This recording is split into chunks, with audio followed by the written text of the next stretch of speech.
នេះមានផ្នែកហើយនឹងព័ត៌មានបន្ថែមដើម្បីប្រគេនលោកម្ចាស់ណាគ្រប់ព្រះអង្គ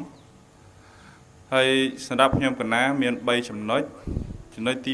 1គឺការទុកដាក់ណាបរិស្ថានបើយើងមើលទៅតាមបើ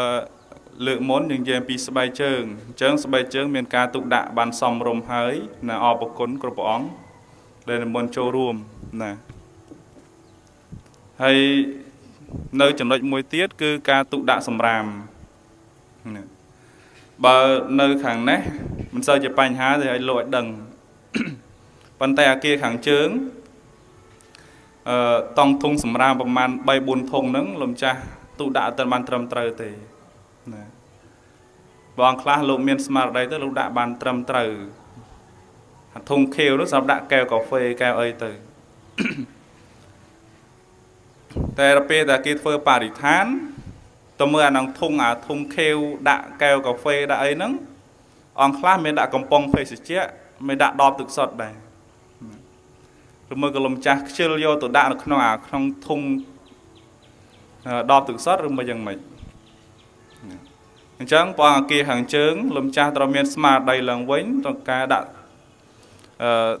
ទុកដាក់ដបភេសជ្ជៈហ្នឹងលំចាស់ដាក់ត្រឹមត្រូវដើម្បីយើងបានដបភេសជ្ជៈច្រើនហ្នឹងទៅយើងយកទៅលក់ដើម្បីបានជាបច្ច័យទិញសម្ភារៈផ្សេងនៅក្នុងសាលារបស់យើងអញ្ចឹងសាលារបស់យើងមានជំនួយអីច្រើនទេគឺមានតែការលក់ដបកំប៉ុងភេសជ្ជៈអីផ្សេងហ្នឹងហើយដើម្បីចូលរួមណាទិញសម្ភារៈអញ្ចឹងលំចាស់ត្រូវមានស្មារតីឡើងវិញទី1គឺការទុកដាក់កែវផ្លាស្ទិកឬមួយក៏កំប៉ុងដបទឹកសុទ្ធអីហ្នឹងហើយចំណុចទី2គឺរឿងអវត្តមាននិយាយម្ដងហើយម្ដងទៀតហើយ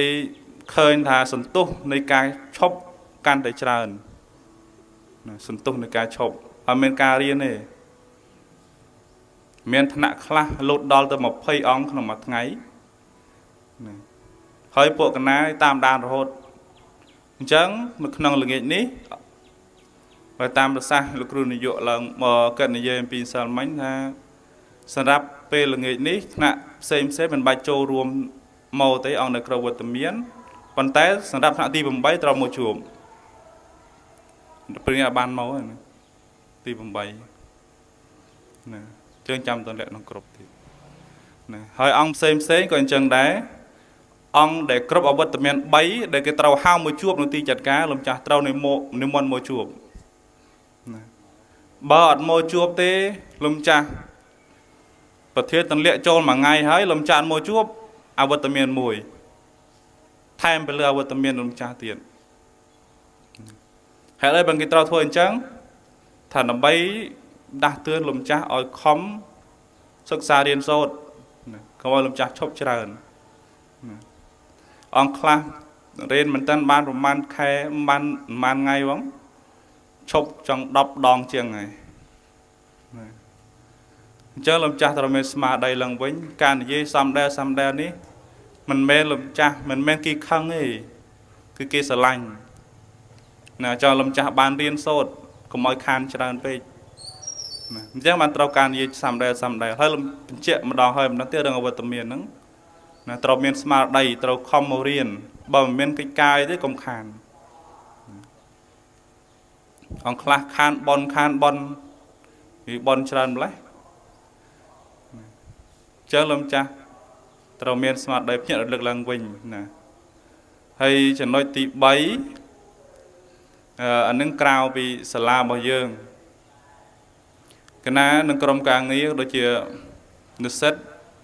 បានរួមគ្នាធ្វើសប្បុរសធម៌មួយណាទៅខាងស្រុកស្រីស្នំណាទៅចែក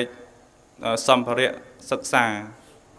មានប៊ិចបន្តិតខ្មៅដៃអញ្ចឹងទៅដល់សិស្សសាលានៅសាលាបឋមសិក្សាសាលាណាអញ្ចឹងក្នុងព្រឹកនេះណាគណៈពេទ្យប្រកេនlạiមានលំចាស់អង្គណាលំចាស់ចង់ចូលរួមណាជាសម្ភារៈណាមានប៊ិចមានបន្តិតហ្នឹងលំចាស់ចូលរួមជាមួយគណៈបានហើយចូលរួមជាបច្ច័យក៏បានដែរណាអានឹងកម្មវិធីសប្បុរសធម៌ណា គឺនឹងទៅថ្ងៃទី7ខែមិថុនាខាងមុខអញ្ចឹងគណៈប្រកាសឲ្យហើយខ្លាចមានលំចាស់ចង់ចូលរួមមានសភើមានប៊ិចនឹងជាការចែករំលែកហើយគណៈមានអីច្រើនទេមានប៉ុណ្ណឹង